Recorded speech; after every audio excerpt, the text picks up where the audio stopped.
Welcome to lecture number 1, week number 9. Last time we have been discussing about the flow control mechanisms और उसमें हमने framing देखा था क्या होता है और हमने बात की थी अबाउट सिंपलेस्ट प्रोटोकॉल और स्टॉप एंड वेट प्रोटोकॉल। तो आज हम आगे चलेंगे और बात करेंगे HDLC की। ठीक है जी बात। HDLC जो है high level data link control protocol. अच्छा हमने बात ये भी की थी लास्ट टाइम कि बिट ओरिएंटेड प्रोटोकॉल भी होते हैं और byte oriented. HDLC is a bit oriented protocol और ये स्टॉप एंड वेट प्रोटोकॉल को इम्प्लीमेंट करता है एक्चुअली, जो हमने इस चैप्टर में पढ़ा है। हम जरा इसके ट्रांसफर मोड्स की बात कर लेते हैं और फ्रेम्स और कंट्रोल फील्ड्स की बात करते हैं। इस प्रोटोकॉल समझते हैं क्या है, प्रोटोकॉल कैसे काम करता है। सबसे पहली बात है कि इसका मकसद क्या है। इसका मकसद जो है वो लिंक डाटा लिंक कंट्रोल है, बेसिकली फ्लो कंट्रोल करना, डाटा के फ्लो को कंट्रोल करना।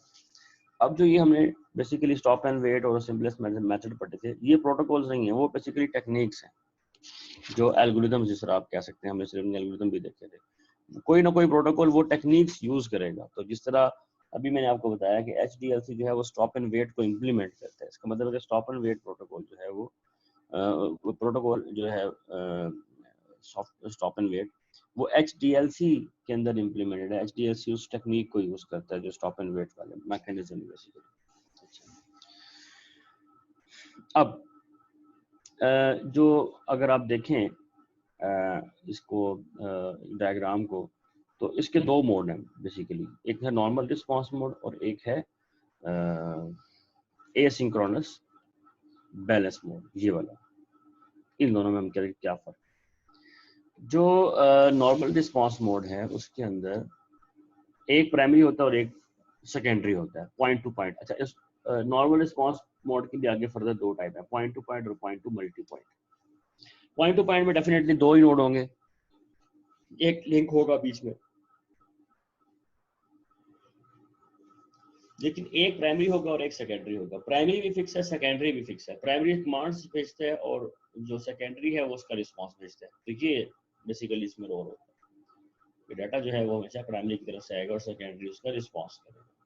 पॉइंट टू मल्टी पॉइंट में क्या होता है कि बेसिकली जो मल्टी पॉइंट प्रोटोकॉल जो चीज का दिया हुआ मैकेनिज्म नॉर्मल रिस्पांस मोड में HDLC में, वो ये होता है कि एक प्राइमरी तो एक ही होगा जो कमांड सेंड करेगा और जो सेकेंडरी है वो एक से ज्यादा हो सकती है। जो एसिंक्रोनस बैलेंस मोड है वहां पे ये जो आपके पास एंड नोड्स हैं, ये एक तो पॉइंट टू पॉइंट कनेक्शन होगा, दो नोड्स होंगी। अच्छा, और जो रोल है वो जो प्राइमरी और सेकेंडरी का वो कंबाइन हो गया है, यानी any node can behave as primary and secondary as well. तो ये कमांड एंड रिस्पांस जो है वो हर नोड अब सेंड कर सकता है। अच्छा, अब बात करते हैं HDLC के फ्रेम्स की, जो फ्रेमिंग इसमें होती है। HDLC में तीन तरह के फ्रेम होते हैं, आई फ्रेम, एस फ्रेम और यू फ्रेम। आई फ्रेम का मतलब होता है इंफॉर्मेशन फ्रेम्स, एस फ्रेम का मतलब होता है सुपरवाइजरी फ्रेम और यू फ्रेम का मतलब होता है अननंबर्ड फ्रेम। ये तीन तरह के फ्रेम होते हैं। इन तीनों के अपने अपने मकासद हैं, अपने अपने इनके वो हैं, बेसिकली यू कैन से कि इनके पर्पसेस हैं। आई फ्रेम जो है वो यूज होता है यूजर डाटा को और कंट्रोल इंफॉर्मेशन को जो है ना वो कैरी करने के लिए यूजर डाटा को। ठीक है जी बात। एस फ्रेम इस्तेमाल होता है only to control the transport control, यानी कि आप समझ लें कि सुपरवाइजरी है और इसका मकसद है कि कंट्रोल इंफॉर्मेशन जो है ना वो ट्रांसपोर्ट कंट्रोल इंफॉर्मेशन को कैरी करना, सिर्फ बस। इसमें कोई डाटा नहीं होता, कोई इंफॉर्मेशन नहीं होती। यू फ्रेम जो है वो रिजर्व है फॉर सिस्टम मैनेजमेंट, यानी लिंक जो इस्टेब्लिश करना होता है उसके लिए इस्तेमाल होता है, बेसिकली लिंक की मैनेजमेंट के लिए इस्तेमाल होता है। अब हम बात करते हैं different fields in the frame. आमतौर पे HDLC का जो फ्रेम होता है उसमें 6 फील्ड हो सकती है, flag, address, control, user information, FCS और फ्लैग। अगर आप देखें आई फ्रेम में यूजर इंफॉर्मेशन है और यू फ्रेम के अंदर मैनेजमेंट इंफॉर्मेशन है, लेकिन है तो इंफॉर्मेशन। ये इंफॉर्मेशन वाली फील्ड जो है ये एस फ्रेम में नहीं होती, बस यही फर्क है, बाकी 5 फील्ड तो होती है। अच्छा, अब फ्लैग क्या होता है इसके बारे में तो हमें पता है। फ्लैग क्या होता है? स्टार्ट और एंडिंग ऑफ द फ्रेम को रिप्रेजेंट करता है फ्लैग। ये खास तरह का सीक्वेंस होता है, जिस तरह वो हमने बात की थी लास्ट टाइम भी, कि 0 और फिर उसके बाद 5 1 6 1 और फिर 0, ये फ्लैग फील्ड होती है। इसके अलावा इसमें एड्रेस फील्ड, जो सब में एड्रेस फील्ड क्या है? This contains the address of the secondary station. इसमें हमेशा सेकेंडरी का ही एड्रेस होगा, यानी अगर प्राइमरी डाटा भेज रहा है तो इसमें जो एड्रेस होगा वो होगा डेस्टिनेशन सेकेंडरी का, कि जिस सेकेंडरी डिवाइस को ये डाटा भेजा जा रहा है उसका एड्रेस होगा, ठीक है। और अगर डाटा सेकेंडरी खुद भेज रहा है प्राइमरी को, तो फिर इसमें एड्रेस किसका होगा? भेजने वाले का, कि कौन सा सेकेंडरी डाटा भेज रहा है, क्योंकि प्राइमरी तो हमेशा एक ही होगा ना। इसलिए बेसिकली यहाँ पर एड्रेस की फील्ड में क्या होगा जी? हमेशा एड्रेस सेकेंडरी का ही आएगा। तो या तो एड्रेस टू सेकेंडरी होगा या फ्रॉम सेकेंडरी होगा। तो डाटा अगर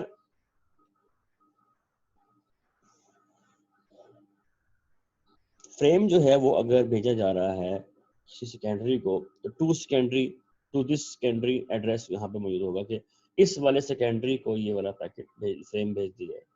और अगर डाटा जो है ये पैकेट जो है या फ्रेम, सॉरी एक्चुअल वर्ड यहाँ पे फ्रेम होगा क्योंकि ये डाटा लिंक लेयर है। तो जो आपके पास जो फ्रेम है, it is coming from a secondary, तो ये फ्रॉम सेकेंडरी वाला एड्रेस इसमें आएगा बेसिकली। तो दो ही तरह के एड्रेस हो सकते हैं। अच्छा, इसके अलावा इसमें एक और इन्फॉर्मेशन भी है, वो है control field, which is a very important. इसमें जो फील्ड है, कंट्रोल वाला पार्ट भी है इसमें। तो ये फील्ड इस 1 और 2 बाइट की फील्ड होती है जी आमतौर पे, और द फील्ड इज 1 और 2 बाइट फील्ड, और ये इस्तेमाल होती है for error control and flow control. इस काम के लिए इस्तेमाल होती है, एरर कंट्रोल और फ्लो कंट्रोल के लिए कंट्रोल फील्ड को इस्तेमाल किया जाता है। इसके अलावा इसमें वो जो यूजर इन्फॉर्मेशन वाले पार्ट है उसको हम अभी बाद में देखते हैं, पहले हम देखते हैं वो जो कॉमन है। कॉमन जो है वो FCS भी है, तीनों में है FCS। FCS कहलाता है फ्रेम चेक सीक्वेंस, ठीक है जी बात। Frame check sequence, frame check sequence जो है ये एरर डिटेक्शन के लिए इस्तेमाल होता है। और अगर याद हो, हमने टेक्निक पढ़ी थी एरर डिटेक्शन वाले चैप्टर में, उसका नाम था, टेक्निक का नाम क्या था? टेक्निक का नाम था CRC, साइक्लिक रिडंडेंसी चेक। वो ये इम्प्लीमेंट करता है, और उसका CRC कोड जो है वो 2 बाइट का या 4 बाइट का, वो FCS वाली जगह पे होता है, जिससे वो एरर डिटेक्शन और करेक्शन करता है। ये बेसिकली वो ट्रेलर है जो ऐड होता है, बेसिकली ये वो है। और वो एंड पे जो फ्लैग है उसको तो पता ही हमें वो क्या है। अब बात करते हैं वो वाला पार्ट जो दोनों तीनों में कॉमन नहीं है, लेकिन दो फ्रेम्स में है, यानी कि आई फ्रेम और यू फ्रेम में, और वो कहलाता है इंफॉर्मेशन फील्ड। इंफॉर्मेशन फील्ड में दो तरह की इंफॉर्मेशन हो सकती है। अगर तो वो आई फ्रेम है तो उसमें यूजर डेटा होगा, और अगर वो यू फ्रेम है तो उसके अंदर मैनेजमेंट का डेटा होगा, यानी कि मैनेजमेंट इंफॉर्मेशन होगी। और इसकी लेंथ जो है वो वेरी करती है, फिक्स वेरिएबल लेंथ है नहीं है इसकी वेरिएबल लेंथ है, फिक्स लेंथ नहीं है, वेरिएबल लेंथ है इसकी। तो इंफॉर्मेशन फील्ड तो ये होती है। अब इस सारी चीज में फ्लैग जो है वो तो हमेशा सेम होगा, उसकी फील्ड में वैल्यू तब्दील नहीं होगी। FCS जो है वो तो CRC कोड होगा, वो तो हर फ्रेम का अलग होगा। एड्रेस जो है वो हमेशा सेकेंडरी का होगा। तो उसमें जो मेन पार्ट फोकस करने वाला है वो है कंट्रोल वाला पार्ट, कि उसमें जो उसको हम फर्दर जाके तफसील से देखना चाहेंगे कि इसमें क्या होता है। ये मैं रिवाइंड करता हूँ कि हम पढ़ क्या रहे हैं। हम HDLC प्रोटोकॉल पढ़ रहे हैं, which is a link control protocol. यानी इसका काम होता है फ्लो कंट्रोल करना, कनेक्शन एस्टेब्लिश करना, जो दो पार्टीज के दरमियान में डाटा लिंक लेयर पे ट्रेवल कर रहा होता है उसके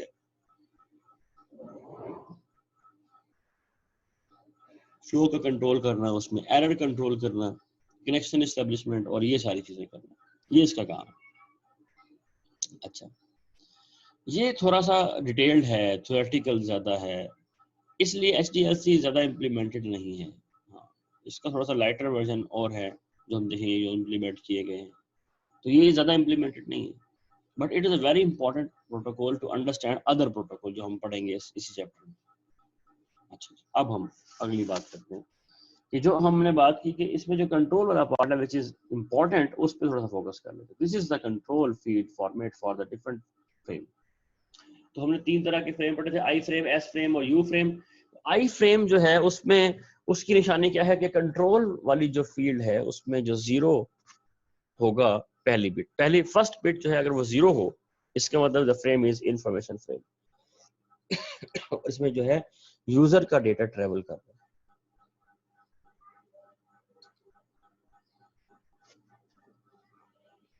अगर पहली बीट 1 हो जाए तो इसका मतलब यह है कि या तो वो एस फ्रेम है या फिर यू फ्रेम है। तो अब जाहिर बात है 1 दोनों में 1 है तो फिर डिफरेंशिएट कैसे करेंगे, तो हमें एक और बिट का इस्तेमाल करना पड़ेगा। तो डेफिनेटली उसके लिए हम सेकंड बिट इस्तेमाल करते हैं। तो अगर 1 0 है तो वो एस फ्रेम है और 1 1 है तो वो यू फ्रेम है। तो फर्स्ट बिट को देख के पता चल जाता है कि वाई फ्रेम है या नहीं।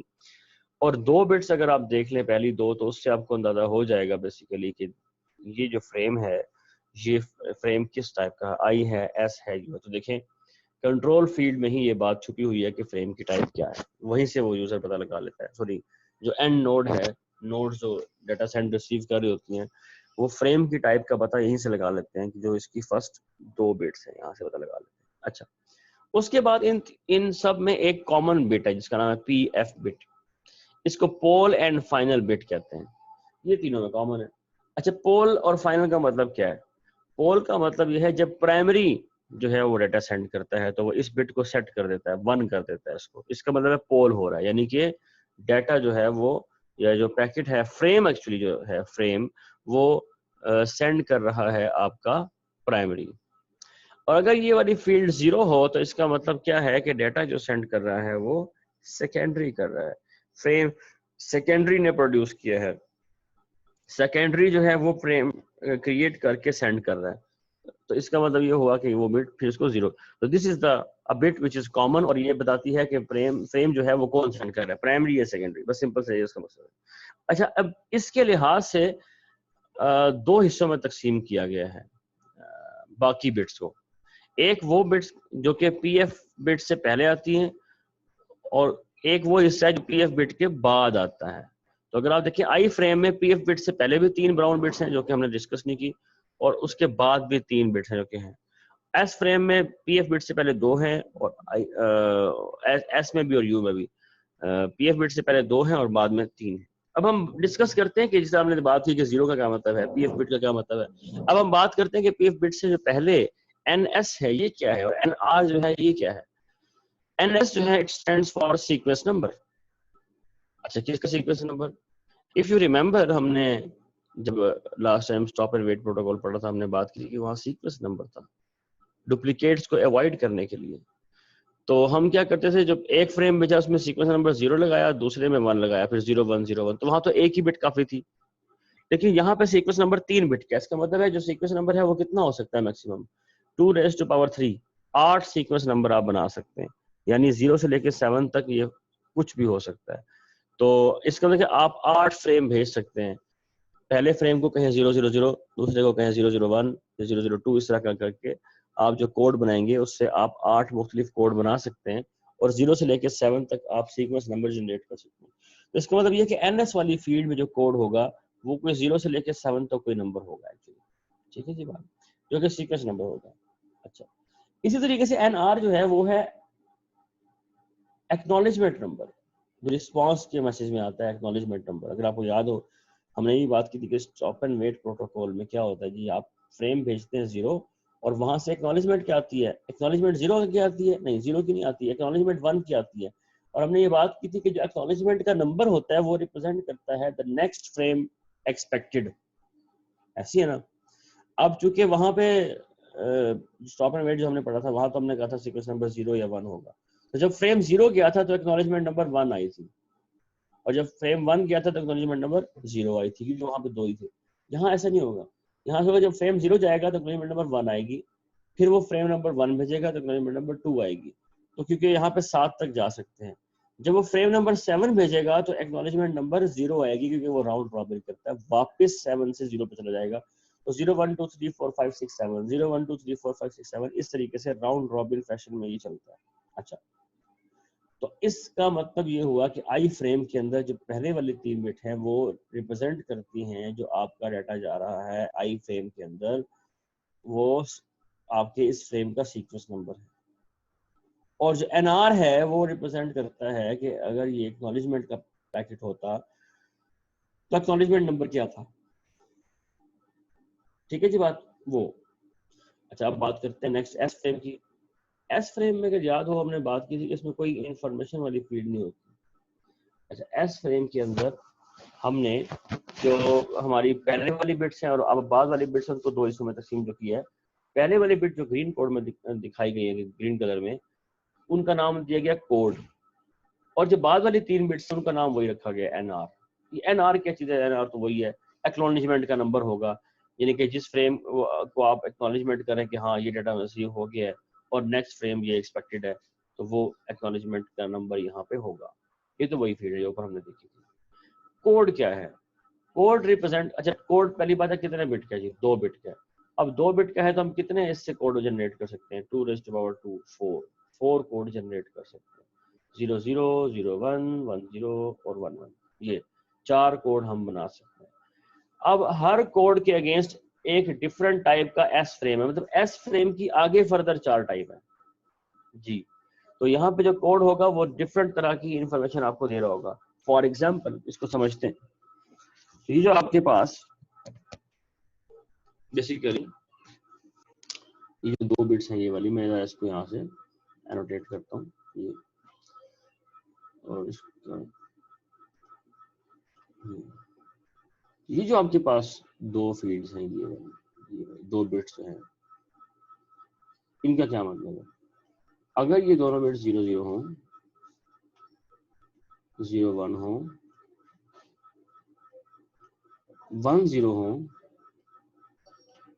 और 11, मेरी बात 4 ही ऑप्शन होते हैं ना आपके पास अगर 2 बिट्स। अगर ये 00 है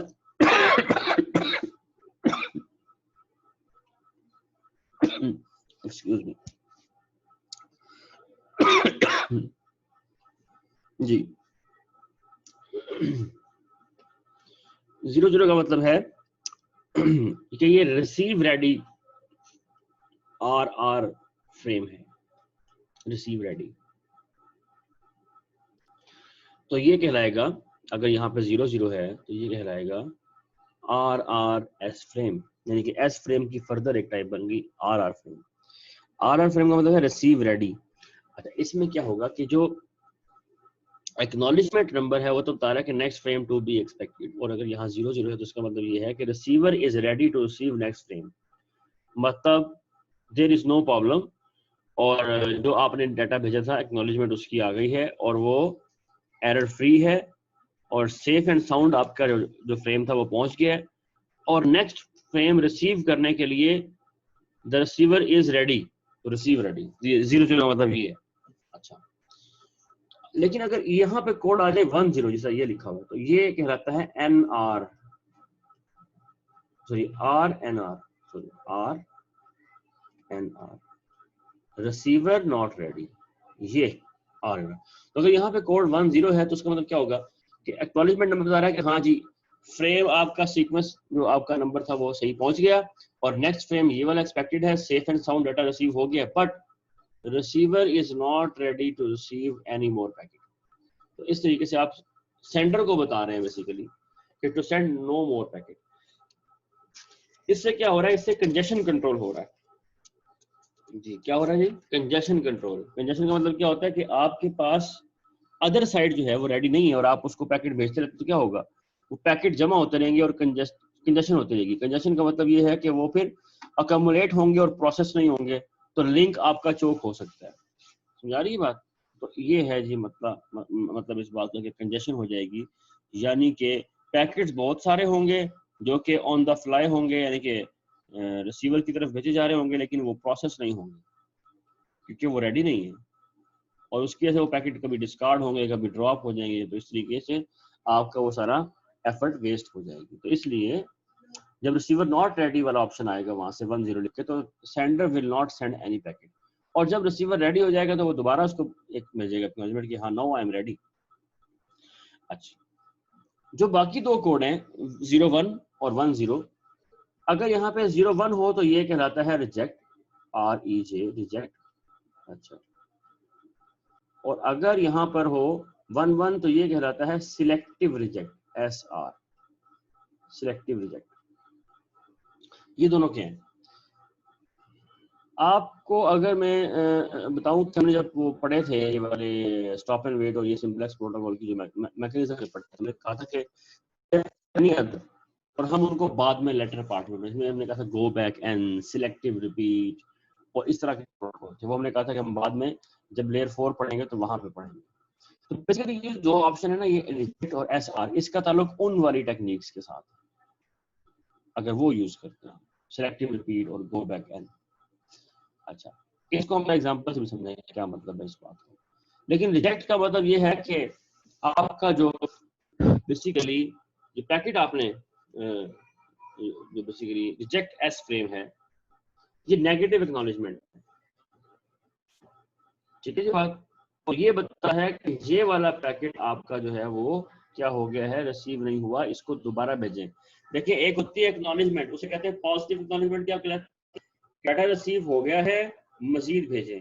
नेगेटिव एक्नॉलेजमेंट कहलाती है कि आपका फलाना डाटा जो है वो वाला फ्रेम नंबर दिस, तो यहाँ इन दिस केस जब आप रिजेक्ट वाला कोड लिखेंगे, यहाँ पे जब 0 1 लिखा होगा तो उस वक्त यहाँ जो ये जो यहाँ पे एक्नॉलेजमेंट नंबर होगा, एक्नॉलेजमेंट में नंबर किस फ्रेम का होगा, जो फ्रेम रिसीव नहीं हुआ उसका नंबर होगा।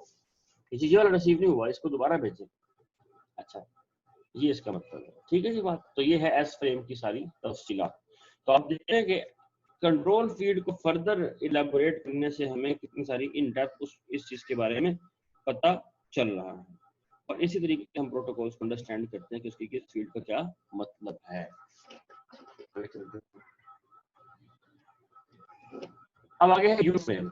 अब यू फ्रेम जो है बेसिकली उसमें अगर आप देखें पीएफ से पहले 2 बिट है, पीएफ के बाद 2, पहले वाले को भी कोड कहा गया, बाद वाले को भी कोड कहा गया। अच्छा, अब कोड जो है वो ओवरऑल ये 2 और 3 मिला तो 5 बिट हो जाएगा, और 2 रेज़ टू पावर 5 से कितने कोड बन सकते हैं, 32 कोड बन सकते हैं।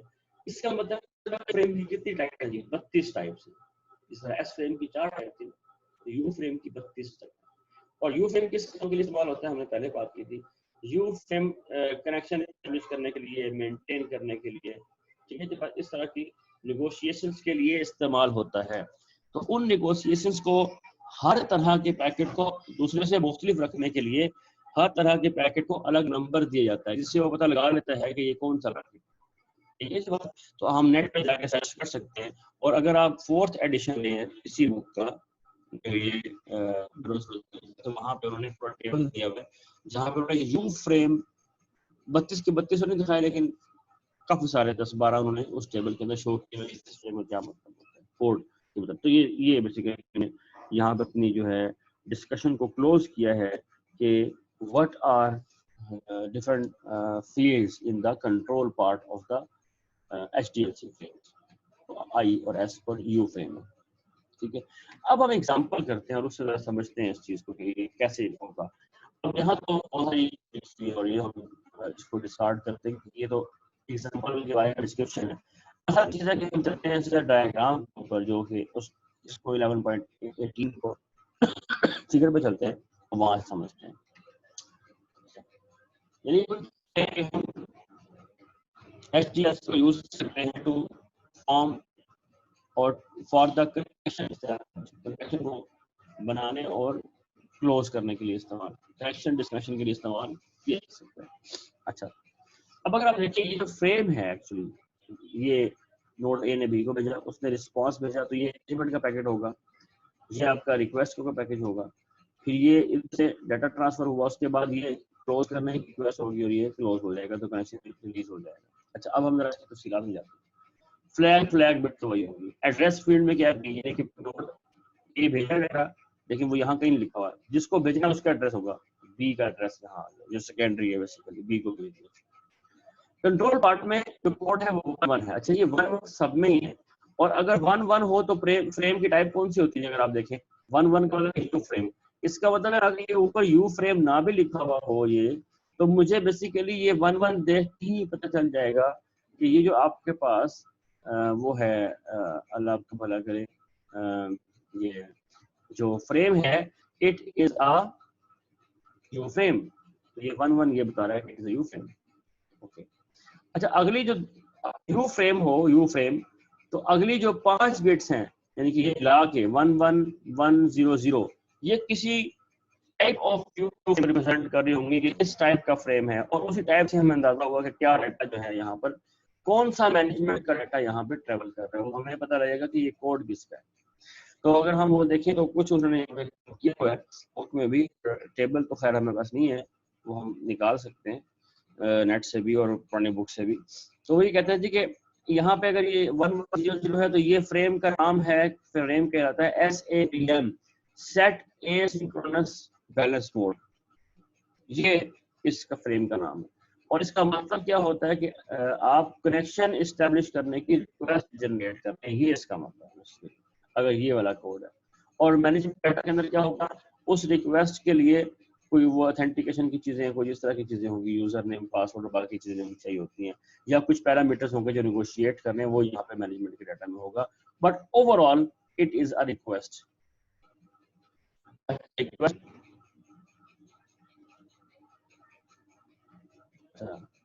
सुभान जी, सुभान पूछे सवाल।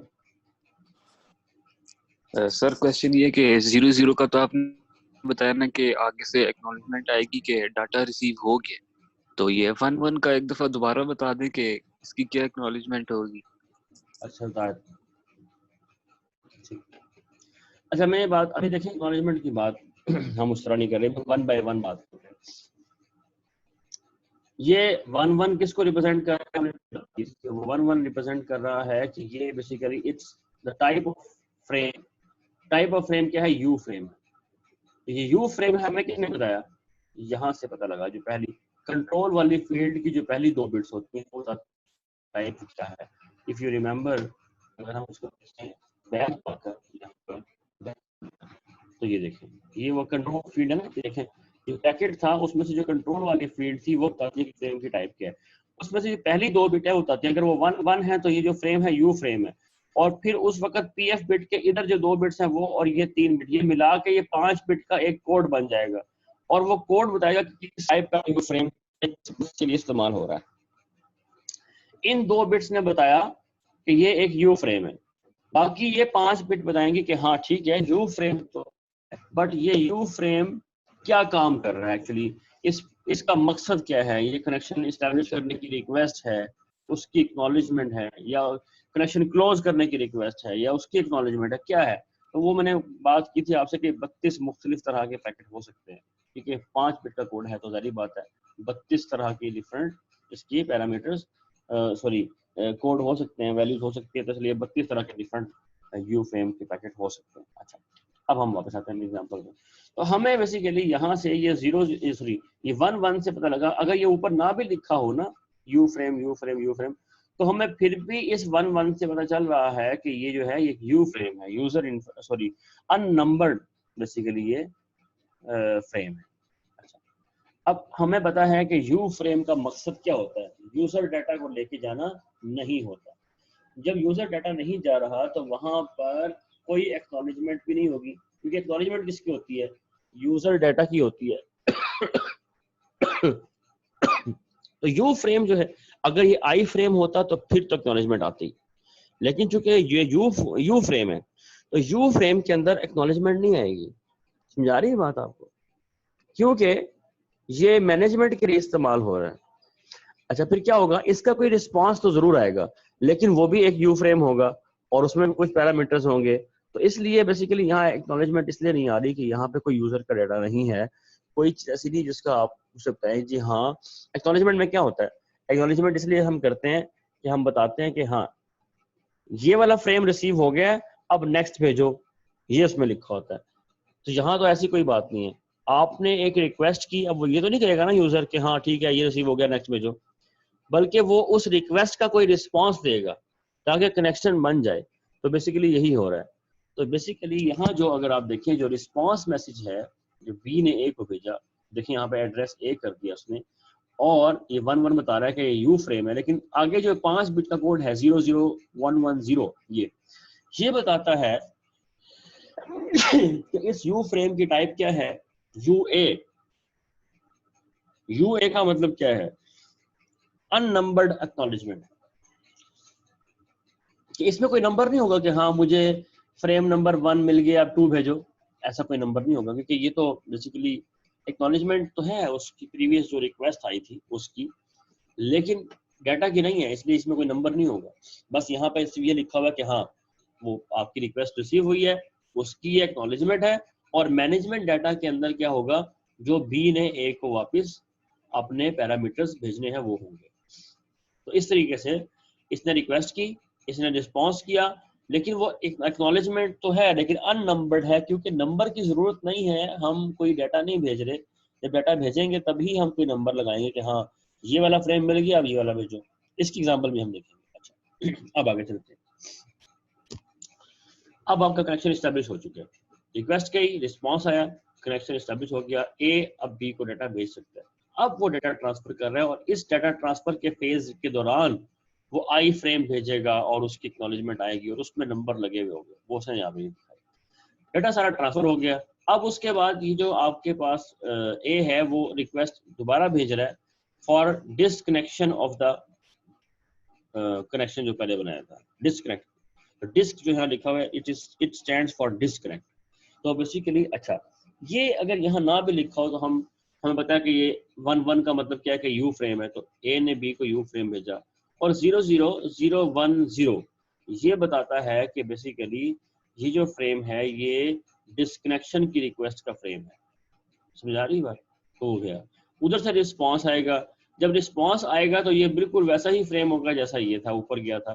तो ये 1 ये बी ने ये एक की तरफ जा रहा है, और ये क्या बता रहा है 1111 बता रहा है कि बेसिकली यू फ्रेम है, और ये 00110 अगर आप देखें ये कोड सेम है 00110 का, इन दोनों की टाइप भी सेम होगी यूए। ये क्या बता रहा है उसको, अननंबर्ड एक्नॉलेजमेंट यूए इसका नाम है इस फ्रेम का। ये इस यू फ्रेम है और यू फ्रेम की टाइप कौन सी है, यूए, यानी कि अननंबर्ड एक्नॉलेजमेंट। और इसका मकसद क्या है फ्रेम का, इसका मकसद ये है ये बताना कि आपकी रिक्वेस्ट रिसीव हो गई है और कनेक्शन जो है वो अब आप क्लोज कर सकते हैं। तो ये बेसिकली उसमें कोई नंबर नहीं होगा कि हाँ मुझे ये वाला फ्रेम मिल गया और अगले फ्रेम का नंबर ये, तो इसलिए अननंबर्ड। तो यहाँ भी अननंबर्ड वाली इस्तेमाल होती है, तो एक्नॉलेजमेंट अननंबर्ड भी हो सकती है, और वो आमतौर पे कंट्रोल ट्रैफिक में इस्तेमाल होती है। तो ये कंट्रोल ट्रैफिक है, बेसिकली कंट्रोल पर्पस के लिए इस्तेमाल हो रही है, कि कनेक्शन बनाने के लिए और डिस्कनेक्ट करने के लिए। अब हम एक और एग्जांपल देखते हैं जहाँ पे डाटा ट्रैवल करेगा। अच्छा यहाँ पे एक लफ्ज इस्तेमाल किया गया यूजिंग पिगी बैकिंग। ये पिगी बैकिंग को मैं समझा दूं, उसके बाद हम इस एग्जांपल को समझते हैं। ठीक है जी बात, ये वो एग्जांपल यहाँ पर आई फ्रेम, आपको डाटा का फ्रेम नजर आ रहा होगा, और यहाँ पे अच्छा पिगी बैक क्या होता है, पिगी बैक क्या होता है, जैसे आप देखिए ना, आप स्कूल जाते हैं क्या करते हैं, साथ में पीछे बच्चा जो होता है वो कमर के पीछे बस्ता अपना बैग जो है वो पहन के चला जाता है। तो ये जो उसने बैग पहना है कमर पे, बैग पे अपनी, इसको कहते हैं पिगी बैक करना, पिगी बैक। इसको उर्दू में या हमारी लैंग्वेज में तो कहते हैं चंडी आना, चंडी चढ़ना, यानी कि बैक पे आप किसी को अगर लोड कर लें, बंदे को कोई भी चीज जिसको अपने बैग कमर के ऊपर लोड कर लें और फिर उसको लेके जाएं, तो उससे हम कहते हैं पिगी बैक। ठीक है, कमर के ऊपर सवार करना, पीठ पे सवार करना, इसको पिगी बैक कहा जाता है। तो बेसिकली जिस तरह हम जो है वो, मैंने आपको बैग की एग्जांपल दी, वो बैग आमतौर पर लोग बच्चे को जो है ना वो ऐसे पीछे अपनी कमर के ऊपर उठा लेते हैं, तो वो बच्चा जो होता है वो सही एग्जांपल है पिगी बैग कि वो जो शख्स है जिसने कमर पे अपनी जो है वो बैग पे बच्चे को उठाया हुआ है, तो वो चाइल्ड इज पिगी बैग, यानी कि उसको अपने कमर पे उठाया हुआ है। तो ये है इसका लिटरल मीनिंग, तो ये है। लेकिन टेक्निकली यहाँ पे किस लिए इस्तेमाल हो रहा है ये लफ्ज, इसलिए इस्तेमाल हो रहा है कि देखें आई फ्रेम आपका एक डाटा का फ्रेम गया, अब उसकी एक्नॉलेजमेंट आनी है। अब अगर एक्नॉलेजमेंट के साथ कोई अगर नोड बी ने ए को डाटा भेजना है, तो वो भी इसी एक्नॉलेजमेंट के फ्रेम में साथ भेज दे, पिगी बैक करके, यानी कि उसके ऊपर सवार करके, बजाय इसके कि वो एक्नॉलेजमेंट का फ्रेम अलग भेजे और फिर डाटा का फ्रेम अलग भेजे। तो डाटा का फ्रेम और जो है जब एक्नॉलेजमेंट के साथ आप डाटा भी भेज दें तो हम कहते हैं कि data is piggy back over acknowledgement packet, यानी एक्नॉलेजमेंट पैकेट में अब डाटा भी होगा। ये इसका मतलब है, यानी कि हम डबल फायदा उठा रहे हैं कि एक पैकेट के अंदर दो तरह की इंफॉर्मेशन भेज रहे हैं। पिछले पैकेट को, पिछले फ्रेम को एक्नॉलेजमेंट कर दी, और यानी कि और अगर बी ने कोई डाटा ए को भेजना है तो उसने वो साथ वो भी भेज दिया, तो डबल इसमें हमने बेसिकली बेनिफिट लिया पिगी बैक से। अच्छा, अब हम समझते हैं एग्जांपल। नोड ए ने बी को ये एक फ्रेम भेजा। अच्छा, मैं नहीं कहता कि यही फ्रेम है, लेकिन अगर आप देखें इसकी पहली बिट 0 है, और अगर पहली बिट 0 हो तो वो हमें क्या बताती है? पहली बिट 0 कि the frame is I frame. तो अगर आप देखें इन तमाम फ्रेम्स के अंदर, ये अगर आप देखें 0 0 0 0 0, तो ये क्या बता रहा है? ये सारे फ्रेम आई फ्रेम है। तो ये लिखा हुआ है I frame I frame I frame I frame, तो ये सब फ्रेम आई फ्रेम है। अच्छा, आई फ्रेम क्या होता है? आई फ्रेम वो होता है विच कंटेन्स यूजर डाटा, ऐसी है ना? तो इन सब में आप देखें डाटा है। अच्छा, आखिर वाला जो फ्रेम है वो क्या है? अगर आप देखें 1 0 1 0 अगर हो मेरे पास पहली दो बिट, तो वो एस फ्रेम कहलाता है, और एस फ्रेम में कोई डाटा नहीं होता, कोई इन्फॉर्मेशन नहीं होता। आप देखें इसमें वो वाली फील्ड ही नहीं है, एफसीएस है, कंट्रोल के साथ एफसीएस है, दरमियान में कोई डाटा की फील्ड नहीं है, कोई मैनेजमेंट का डाटा भी नहीं है, कोई यूजर का डाटा भी नहीं है। तो इसलिए ये बेसिक। लेकिन एक और चीज नजर आ रही होगी आपको यहाँ पे आर आर, यानी कि रिसीवर रेडी वाला है यहाँ पे, रिसीवर इज रेडी और फ्रेम वो आपसे रिसीव कर सकता है। तो बेसिकली ये। अब जरा इनको वन बाय वन तफसील से वाला देखते हैं। अच्छा, ओके, तो ये जो हमारे पास फ्रेम है पहला आई फ्रेम। अच्छा, आई फ्रेम वो हम पता लग गया 0 से है।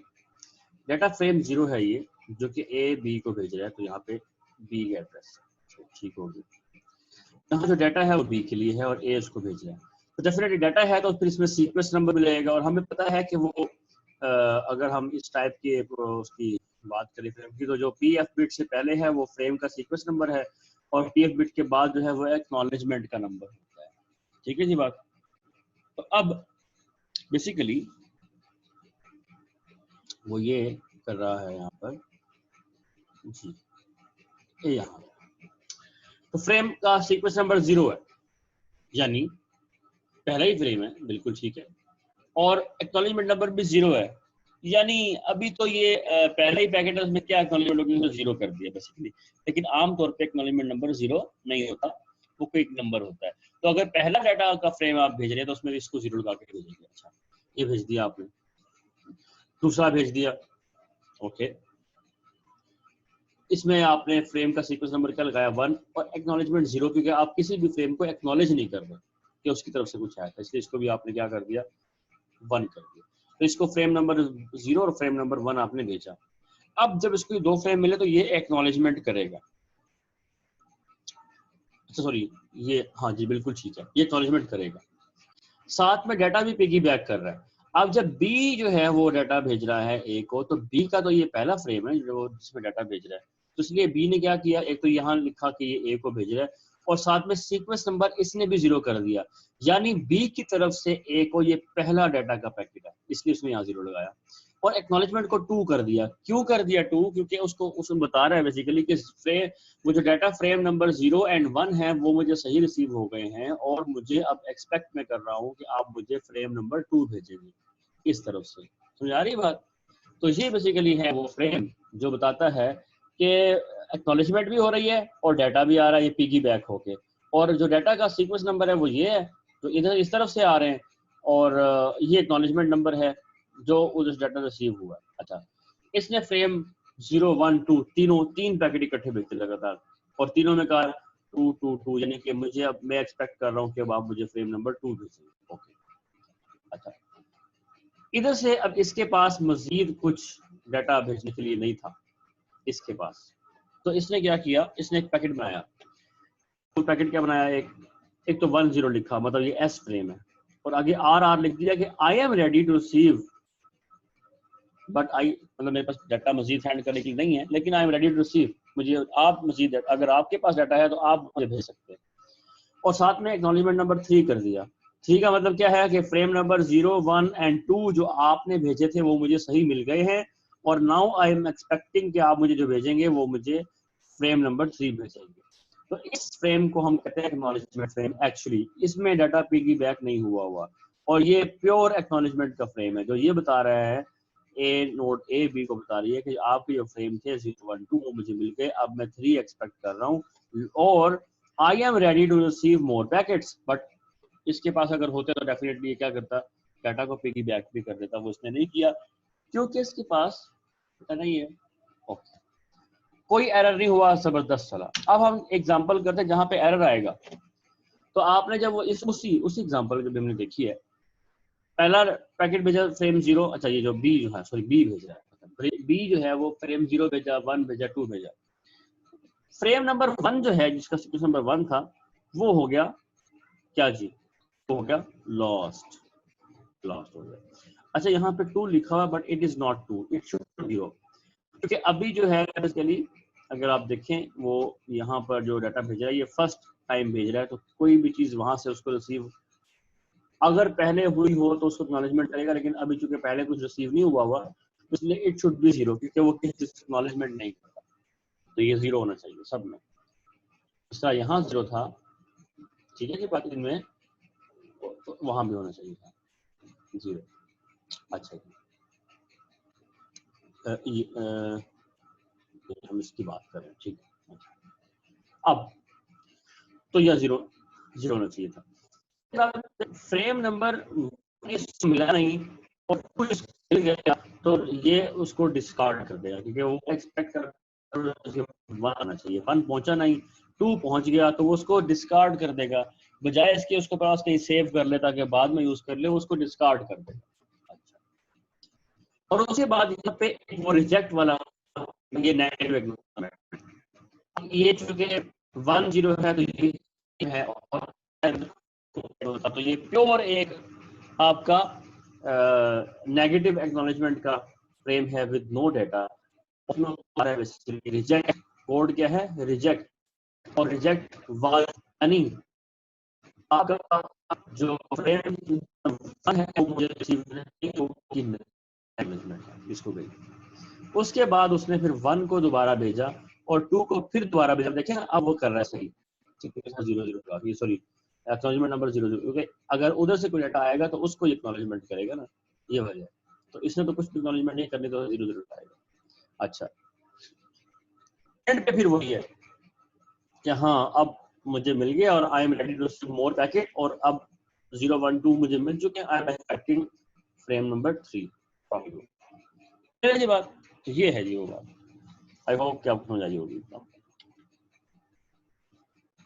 तो ये हम जो हमने अभी डिस्कस किया है ये था HDLC। अब हम जो डिस्कस करेंगे point two point. Point two point protocol is one of the most common protocol used in the internet today, और ये तकरीबन तमाम ही कस्टमर यूज करते हैं। तो मतलब क्या होता है, to connect your router with ISP। तो जो ISP का जो सर्वर होता है जिसके साथ आप कनेक्ट होते हैं वो इस एक यूजर नेम पासवर्ड यूज करके आप कनेक्ट होते हैं। वो PTCL की डिवाइस के अंदर यूजर नेम पासवर्ड लिखा हुआ होता है और आपके राउटर को जो IP एड्रेस मिलता है वो भी वो सर्वर को देता है।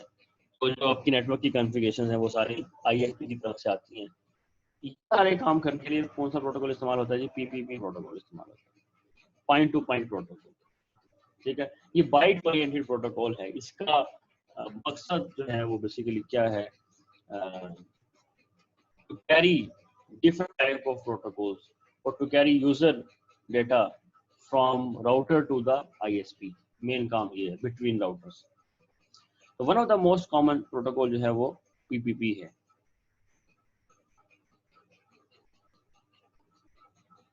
और अगर आप देखें HDLC जिस तरह मैंने कहा था जो बहुत HDLC से ही इंस्पायर्ड है और बाइट ओरिएंटेड है, ठीक है, लेकिन थोड़ा सिंपलर वर्जन है उसका और इसमें कुछ कॉम्प्लेक्सिटीज को एक्सक्लूड किया गया।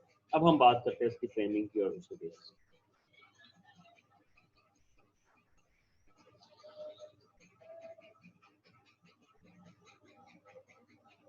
अच्छा, आमतौर पे ये पॉइंट टू पॉइंट होता है, लेकिन आजकल इसका एक मल्टी लिंक या पॉइंट टू मल्टी पॉइंट वाला वर्जन भी आ चुका है, वो हम बिल्कुल एंड पे। चूंकि ये बाइट ओरिएंटेड है तो ये बाइट स्टफिंग करेगा, और बाइट स्टफिंग हमने लास्ट टाइम देखी थी कि वो क्या होती है कि जब भी 5 1 इकट्ठे आएंगे उसके बीच में ये एक सीक्वेंस ऐड कर देता है, एस्केप सीक्वेंस।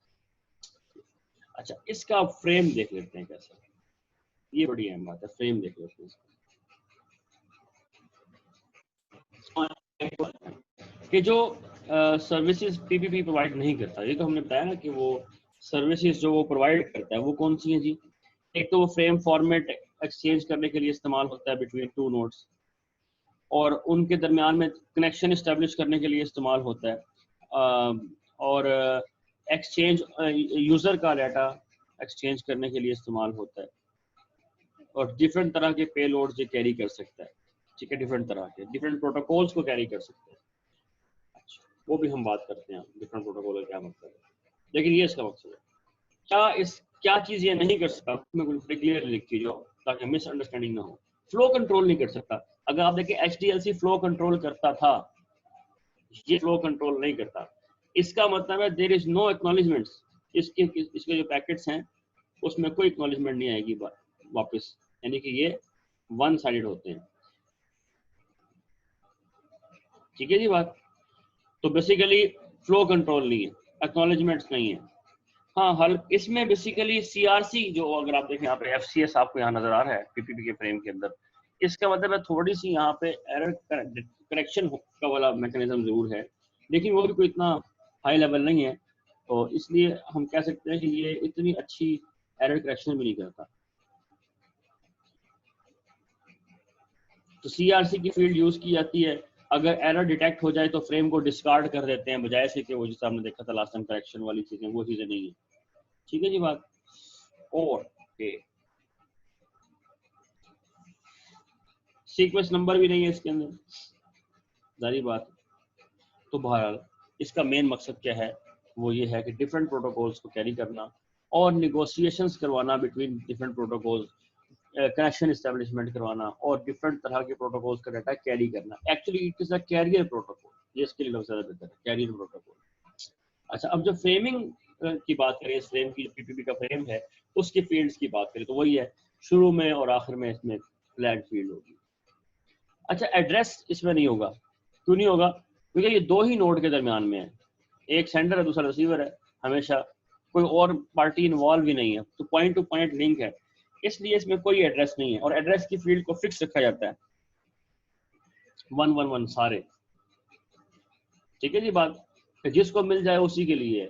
आमतौर पर जब आप सारी बिट्स को 1 कर दें, इसका मतलब ब्रॉडकास्ट होता है, और ब्रॉडकास्ट एड्रेस का मतलब क्या होता है, this frame belongs to anybody which receives it, तो जो भी इस फ्रेम को रिसीव कर लेगा ये उसी के लिए है। अब चूंकि लिंक आपका पॉइंट टू पॉइंट होता है, तो उस पॉइंट टू पॉइंट लिंक के ऊपर एक ही डिवाइस होगी जिसको आपने भेजना है, तो वही रिसीव कर लेगी, इसलिए एड्रेस, तो आपको ये वरी करने की जरूरत नहीं होती कि हमेशा कोई एड्रेस। लेकिन इसको एड्रेस की फील्ड डाली क्यों, तो अगर आप देखें इसमें वो हमने इसलिए डाली कि इसको अगर आप मैच करें HDLC के फ्रेम के साथ, तो HDLC फ्रेम के अंदर मोर और लेस तकरीबन यही वाली फील्ड होती थी। अगर आप देखें फ्लैग, एड्रेस, कंट्रोल, FCS, और दरमियान में जो है ये प्रोटोकॉल की फील्ड जो है ना, बस ये ऐड हुई है। यहाँ जो पे लोड है इसको आप वही इंफॉर्मेशन वाला पार्ट कह सकते हैं, वो जो वहाँ पे इंफॉर्मेशन वाला पार्ट था वही है। और आप ये भी कह सकते हैं कि protocol plus payload is equal to information, ये सारी वजह इंफॉर्मेशन है। तो एक्चुअली ये बेसिकली बहुत मैच करता है विच HDLC फ्रेम, इसलिए इसका फॉर्मेट ऐसा रखा गया। अच्छा, इसमें कंट्रोल की फील्ड जो है उसको भी फिक्स कर दिया गया है, मतलब 110000। ये ऐसा क्यों किया गया है, क्योंकि कंट्रोल की फील्ड जो है उसके अंदर वो जो डिफरेंट नंबर्स होते थे कि 0 है तो ये वाला फ्रेम है, और 10 है तो ये वाला है, 11 है तो ये वाला है। उसका मकसद क्या था, वो फ्लो कंट्रोल करना कि रिसीवर रेडी, नॉट रेडी, और वो सिलेक्टिव रिजेक्ट, नेगेटिव एक्नॉलेजमेंट। अब चूंकि हम बात करेंगे पीपीपी का जो फ्रेम है वो फ्लो कंट्रोल तो करता ही नहीं है, तो इसलिए ये वाला पार्ट भी इररिलेवेंट हो गया, कंट्रोल वाली फील्ड। तो यहाँ इसको फिक्स कर दिया गया 11 और आगे सारे 0 से, ठीक है जी बात। ओके, अब इसमें जो FCS है, FCS वही है, वो जो फ्रेम चेक सीक्वेंस, इसमें CRC होता है, वो 2 बाइट का या 4 बाइट का, और आखिर में जो फ्लैग है वो वही है। अब बात करते हैं जो दरमियान में इसके जो दो चीजें हैं, प्रोटोकॉल फील्ड और पे load field, this is important. आपको याद है मैंने आपसे एक बात की थी कि ये बेसिकली एक कैरियर प्रोटोकॉल है। इसका असल मकसद खुद कुछ करना नहीं है बल्कि दूसरों को करने में फैसिलिटेट करना है। ये एक फैसिलिटेटर है। इसका मकसद है कि जो बाकी प्रोटोकॉल काम करना चाह रहे हैं उनको फैसिलिटेट करना। अच्छा, यानी ये भी एक किस्म का पिगी बैक करता है, हेल्प करता है, किसी को किसी और प्रोटोकॉल को कैरी करके लेके जाता है from one router to the other. अब सवाल ये है कि क्या वो खुद नहीं कैरी होके जा सकते थे? क्या वो खुद प्रोटोकॉल्स क्या खुद नहीं ट्रेवल कर सकते थे उनके packets from source to destination? तो बात ये है कि असल में होता ये है कि ये पॉइंट टू पॉइंट है। जब पैकेट आपके, अगर मैं इसको आपको समझाना चाहूँ जिस तरह हम डेली बेसिस पे यूज करते हैं, हमारा जो राउटर कनेक्ट होता है विद द पीटीसीएल, हमारे राउटर और पीटीसीएल के दरमियान में जो डाटा ट्रेवल करता है वो इस फॉर्म में करता है, और जो हम डाटा भेजते हैं वो इस पे लोड में जा रहा होता है। तो बाकी सारी इजाफी इंफॉर्मेशन जो है, ये सारी इंफॉर्मेशन जो इजाफी है, ये सारी इंफॉर्मेशन प्रोटोकॉल समेत ये उतार ली जाती है सर्वर पे जाके, जब हमारा पैकेट पीटीसी आईएसपी के सर्वर पे जाके हिट करता है। ठीक है जी बात। में होता है कि जितने भी पैकेट्स आप भेजते हैं फ्रॉम योर कंप्यूटर, ये सब पहले आईएसपी के सर्वर पे जाते हैं। वहां इसलिए जाते हैं कि अगर आप देखें, आपने कनेक्शन लिया 8 MB का, 20 MB का, और उसमें बकेट साइज आपने 15 GB, 60 GB या जितने भी GB आपने सब्सक्राइब कराई, तो वो किस तरह चेक रख सकते हैं कि आपने कितना डाटा भेजा और कितना रिसीव किया, जब तक वो आपका हर पैकेट ना रिसीव करें, उसमें पता ना लगाएंगे कितने बाइट का ये था, कितना इसमें साइज ऑफ डाटा था, वो सारा। तो इस काम के लिए बेसिकली क्या होता है कि वो आपका जो पैकेट है जो आपने भेजा बाहर कहीं, उसको तो वो एज इट इज रखते हैं क्योंकि वो आप भेज रहे हैं, उसको तो वो चेंज नहीं कर सकते। हाँ, आपके पैकेट को वो पहले कैरी करके अपने सर्वर पे लेके आते हैं, उसके लिए वो ये पीपीपी का प्रोटोकॉल यूज करते हैं। जब वो उसको कैरी करके लाते हैं, वो चेक कर लेते हैं कि पेलोड में कितना डाटा आप भेज रहे हैं, तो वो नोट कर लेते हैं कि हाँ, इतनी बकेट में से आपने जो आपकी बकेट थी उसमें से इतने बाइट आपने यूज कर लिए, और बाकी उस पैकेट को वो आगे भेज देते हैं जहां आपने भेजना होता है। इस तरीके से आपका हर पैकेट वो नोट करके ये सारी बाकी इंफॉर्मेशन उतार के आपका पैकेट आगे भेज देते हैं, और नोट कर लेते हैं कि हाँ, इतनी बाइट सेंड हो गई और इतनी बाइट रिसीव हो गई, ये भी नोट कर लेते हैं। तो ये चक्कर है जी, असल में मेन चीज ये है, इसका फोकस ये है असल में। इसलिए कैरियर प्रोटोकॉल है, इसका अपना कोई रोल नहीं है, मतलब ये सिर्फ दूसरों के, इसका अपना रोल सिर्फ यही है कि आपका पैकेट उठा के कहाँ ले जाए, आईएसपी के सर्वर पे ले जाए। पीपीपी का मकसद ये है। ठीक है जी बात। अच्छा, अब इसका मतलब ये है कि हर कोई कनेक्ट हो जाए पीपी उसके साथ, पीटीसी के साथ, तो उसके लिए फिर ये जो पीपीपी प्रोटोकॉल है ये ऑथेंटिकेशन भी करता है। ठीक है जी बात, वैलिडेशन भी करता है कि ये जेन्युइन यूजर है कि नहीं है। तो इस काम के लिए इसने प्रोटोकॉल और पेलोड की फील्ड ये रखी हुई है। यानी प्रोटोकॉल की फील्ड में लिखा होगा कि आपने जो डाटा भेजा है, जो आपका पेलोड है, उसमें जो आपका पैकेट है, वो पैकेट किस प्रोटोकॉल का है, बस ये है। तो प्रोटोकॉल की फील्ड में लिखा होता है कि कौन सा प्रोटोकॉल है जिसका डाटा ये पीपीपी वाला पैकेट कैरी कर रहा है। तो पेलोड में वो पूरा पैकेट होगा, और प्रोटोकॉल की फील्ड में वो एक नंबर होगा जो रिप्रेजेंट करेगा कि ये कौन से प्रोटोकॉल का पैकेट है। एग्जाम्पल से समझते हैं। अच्छा, ये जरा समझ लें। पहले होता है कि आप डेड स्टेट में होते हैं, आप कैरियर एक्वायर करते हैं। ठीक है, ये कैरियर डिटेक्ट कैसे करते हैं, इस चीज को हम नेक्स्ट चैप्टर में पढ़ेंगे। अगर आपको कैरियर मिलता है तो आप इस्टेब्लिश फेज में चले जाते हैं कि अब आप कनेक्शन इस्टेब्लिश करना चाहते हैं। अगर कनेक्शन इस्टेब्लिश हो जाता है आपका सर्वर के साथ, नहीं होता तो फेल होकर वापस सेट हो जाएगा, आपका नेट नहीं आएगा। देखें, ये भी अहम बात है कि आपने बिल पे नहीं किया। ठीक है, अब अगर आप हर वक्त नेट से कनेक्टेड हैं और बिल आपने पे नहीं किया, तो आपका नेट वो कैसे बंद कर सकते हैं? बंद नहीं कर सकते जब तक आपके कनेक्शन के ऊपर उनका कंट्रोल ना हो। तो वो कंट्रोल ऐसे ही आता है बेसिकली पीपीपी के जरिए से, कि अब जितने पैकेट आपके आ रहे होंगे पीपीपी के जरिए से वहां तक पहुंच रहे होंगे, वो उसको क्या करेंगे, वो बेसिकली आपका और अपना पीपीपी का जो कनेक्शन है उसको ब्रेक कर देंगे। आपका जो राउटर है वो कभी भी कनेक्शन एस्टेब्लिश कर ही नहीं पाएगा पीपीपी वाला विद देम। जब कनेक्शन हमेशा फेल होगा तो आप हमेशा डेड स्टेट में रहेंगे और आपको कभी भी इंटरनेट की एक्सेस नहीं मिलेगी। तो बेसिकली ये होता है कि जिस भी कस्टमर का बिल पे ना हो या जिसकी इंटरनेट की सर्विस सब्सक्राइब ना हो, वो अगर फ्रेम भेजना चाहे तो वो उस वक्त तक नहीं भेज सकता जब तक वो अपना एक कनेक्शन इस्टेब्लिश ना कर ले, पीपीपी कनेक्शन ओवर जो है ना उसका विद द सर्विस प्रोवाइडर। तो अगर कनेक्शन इस्टेब्लिश हो जाता है, दोनों पार्टीज एग्री करती है, फिर वो ऑथेंटिकेट करता है कि हाँ यूजर नेम पासवर्ड बताओ। अगर यूजर नेम पासवर्ड भी गलत है, सेटिंग्स आपकी नहीं हुई, तब भी आपका वो कनेक्शन टर्मिनेट हो जाएगा और आप कैरियर ड्रॉप करके फिर दोबारा डेड स्टेट में हो जाएंगे। लेकिन अगर आपका कैरियर मिल गया, कनेक्शन भी इस्टेब्लिश हो गया, ऑथेंटिकेट भी हो गए, फिर आपको वो नेटवर्क की सेटिंग्स भेजता है, यानी कि आप तो आईपी एड्रेसेस और इस तरह की चीजें जो आपकी होती हैं। देखिए ना, आपको एक आईपी एड्रेस मिला होता है, अगर आप देखें यहाँ पे मैं आपको दिखाता हूँ जी। तो ये अच्छा, ये देखें इसी यहाँ पे वो यूजर नेम पासवर्ड होता है जो कि आईएसपी से आप जो कनेक्ट करते हैं तो वो उसको यूज करता है। पीपीपी जो है वो ये वाला यूजर नेम पासवर्ड यूज करती है।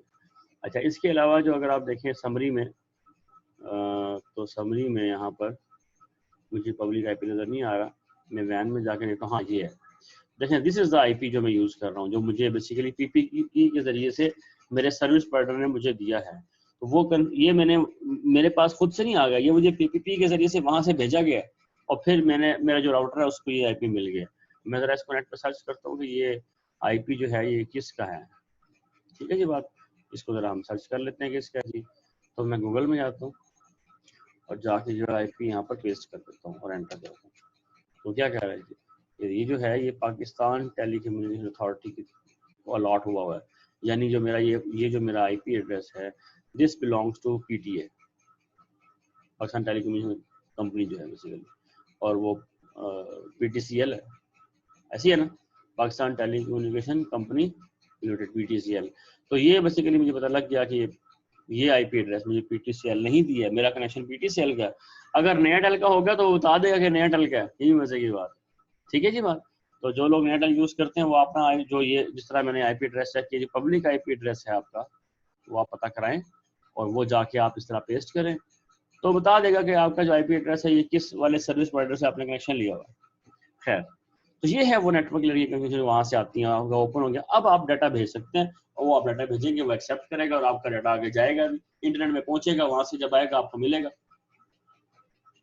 ठीक है, अगर ये वाला कंट्रोल ना हो तो वो कैसे आपको मॉनिटर करेंगे?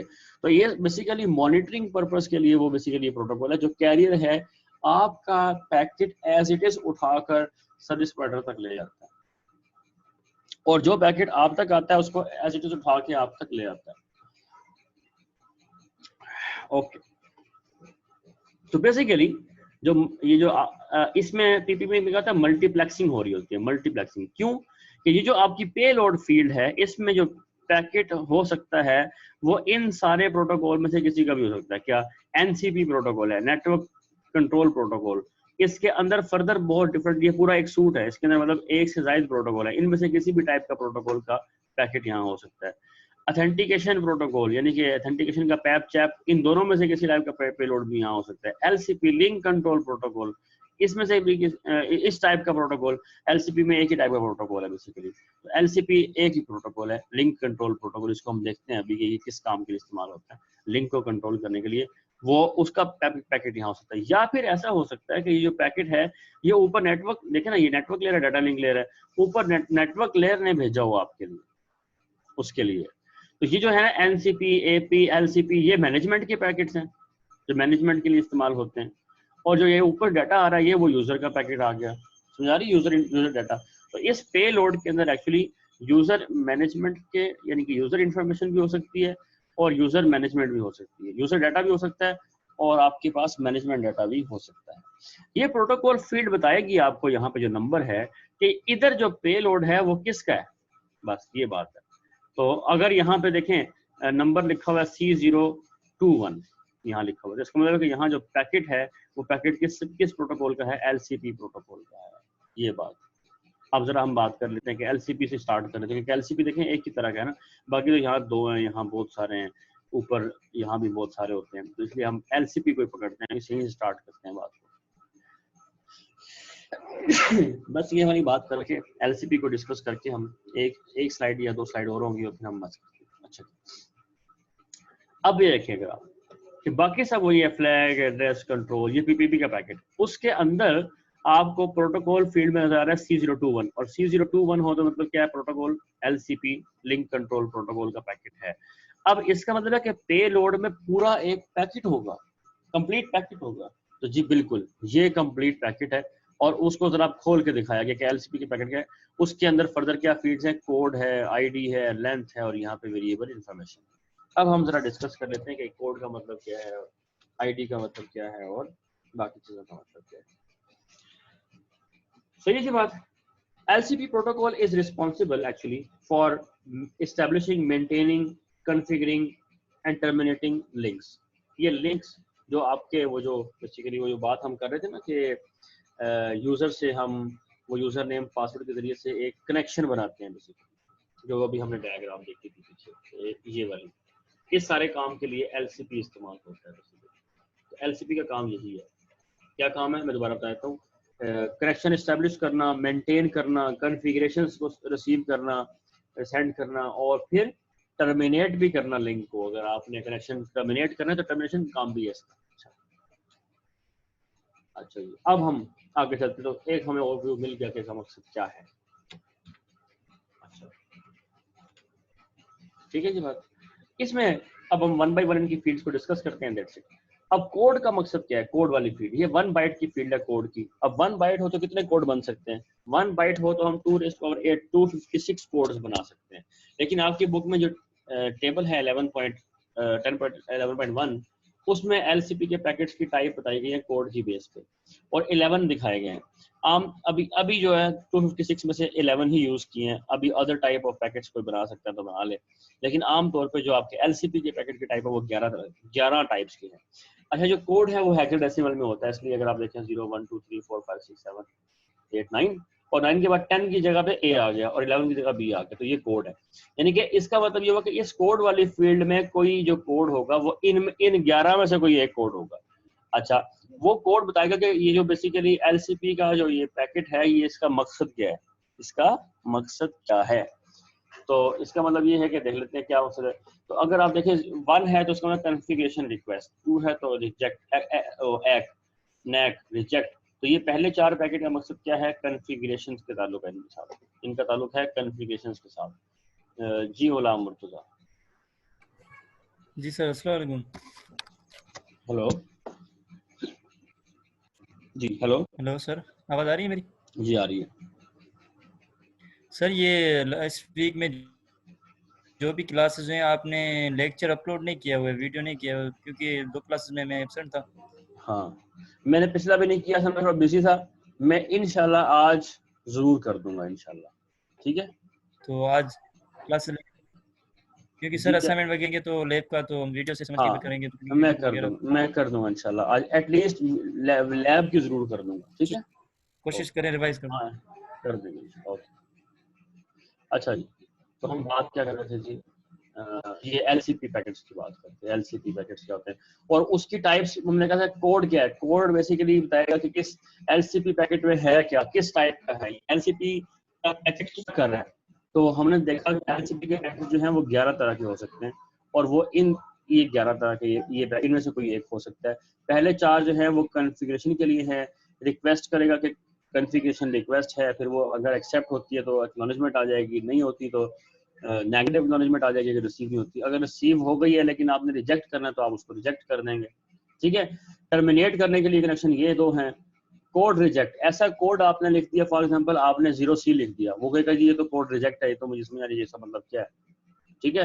प्रोटोकॉल रिजेक्ट, आपने प्रोटोकॉल की फील्ड में ऐसा नंबर लिख दिया जो उसको समझ नहीं आ रही, तो वो उसको भी कहेगा जी अननोन प्रोटोकॉल। एको रिक्वेस्ट रिप्लाई का मतलब क्या है कि वो जो 2 पार्टीज हैं आपकी, जैसे राउटर और वो जो ISP का जो सर्वर है, उनके दरमियान में आपस में थोड़ी थोड़ी देर के बाद वो कीप अलाइव मैसेज भेजती है कि एको रिक्वेस्ट एको रिप्लाई। ये उसको एक पैकेट भेजता है आपका राउटर, एको रिक्वेस्ट, ठीक है। इसका मतलब क्या होता है कि सिर्फ ये देखना होता है कि वहां से रिप्लाई आता है कि नहीं आता। अगर ये रिक्वेस्ट भेजे और वहां से रिप्लाई ना आए, इसका मतलब क्या है कि अदर साइड डाउन हो चुकी है, वो एक्सेसिबल नहीं है। तो ये उसका एक थ्रेशोल्ड होता है कि 2 3 4 के बाद वो कहता है कि हाँ अब तो ये रिस्पॉन्स नहीं आ रहा, ठीक है जी बात। तो वो कहता है कि कनेक्शन डाउन हो गया और फिर आपका इंटरनेट आना बंद हो जाता है, ये है बात। एको रिक्वेस्ट एको रिप्लाई, फिर थोड़ी देर के बाद वो दोबारा रिक्वेस्ट करता है कि हाँ जी अगर सर्वर अप हो गया या कनेक्शन बहाल हो गया तो अब दोबारा से हम कनेक्शन कर लें। समझ आ रही है, ये मतलब है इस बात का। तो ये जो है बेसिकली 11 तरह के पैकेट वो LCP के वो ये काम करते हैं कि कनेक्शन एस्टेब्लिशमेंट और वो सारे। अच्छा आईडी का मतलब क्या है? अब आप देखिए इसमें कोई एड्रेस नहीं था, इस पूरे पैकेट में कोई एड्रेस की फील्ड नहीं है, यानी इसका मतलब ये है कि ये पैकेट जब राउटर से निकलेंगे तो डेफिनेटली पता है कि किसके लिए जा रहे हैं, ये उस सर्वर के लिए जा रहे हैं, तो इसमें एड्रेस की फील्ड नहीं है।